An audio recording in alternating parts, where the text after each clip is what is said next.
আসসালামু আলাইকুম, সবাইকে স্বাগতম।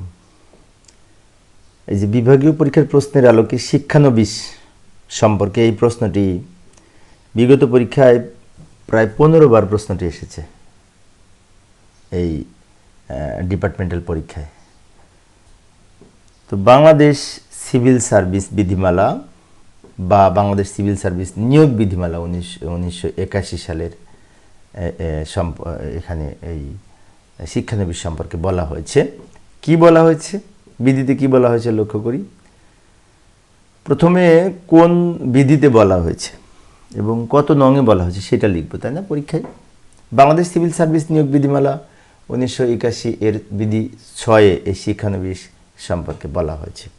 আচ্ছা, এই বিধিমালার বিধি 4 বলা হয়েছে সরাসরি নিয়োগ, বিধি 5 বলা হয়েছে পদোন্নতির মাধ্যমে নিয়োগ, আর বিধি 6 বলা হয়েছে শিক্ষানবিশ সম্পর্কে।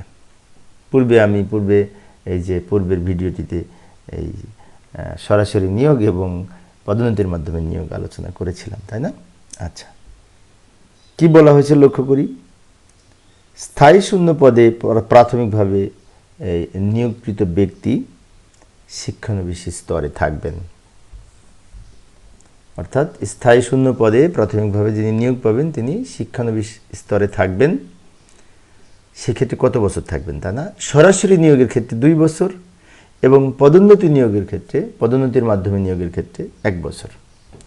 অর্থাৎ শিক্ষানবিশ কাল যারা সরাসরি নিয়োগ পাবেন তারা 2 বছর এবং যারা পদোন্নতির মাধ্যমে নিয়োগ পাবেন তাদের জন্য 1 বছর।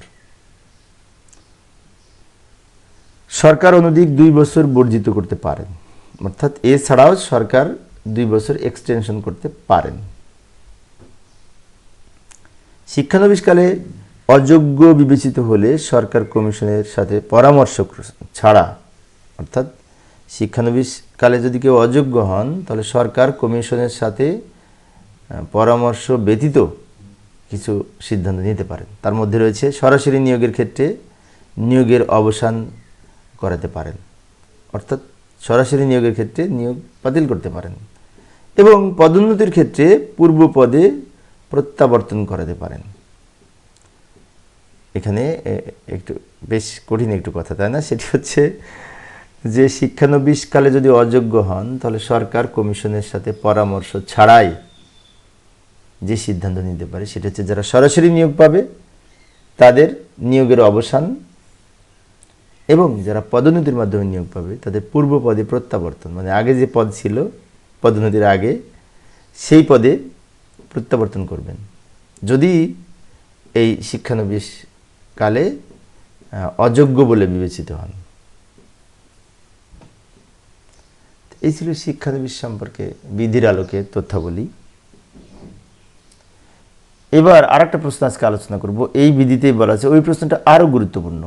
সেটি হচ্ছে এই স্থায়ীকরণ, চাকুরিতে স্থায়ীকরণ। এই প্রশ্নটি 22 বার এসেছে। চাকুরিতে স্থায়ীকরণ 22 বার প্রশ্নটি এসেছে। কত গুরুত্বপূর্ণ, তাই না পরীক্ষার জন্য? তো অনেক সহজ, এই প্রশ্নটি অনেক সহজ।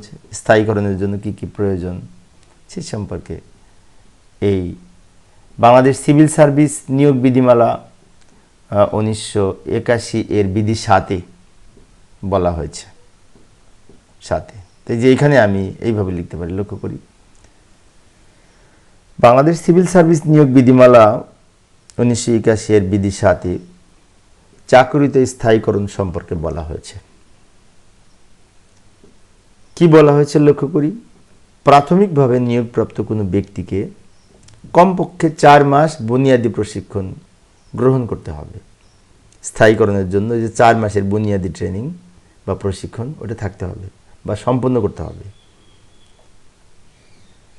এটা ছিল এতে, তাই না? বিতে আবার বলেছে বুনিয়াদী প্রশিক্ষণ সম্পন্ন করার পর সরকার কর্তৃক নির্ধারিত পেশাভিত্তিক এবং বিশেষায়িত প্রশিক্ষণের অংশগ্রহণ করতে হবে। বুনিয়াদী প্রশিক্ষণ গ্রহণ করার পর সরকার কর্তৃক যদি আরও নির্ধারিত কোনো পেশাভিত্তিক বা বিশেষায়িত কোনো প্রশিক্ষণ গ্রহণ করতে বলে তাহলে সেই প্রশিক্ষণটিও গ্রহণ করতে হবে, অংশগ্রহণ করতে হবে।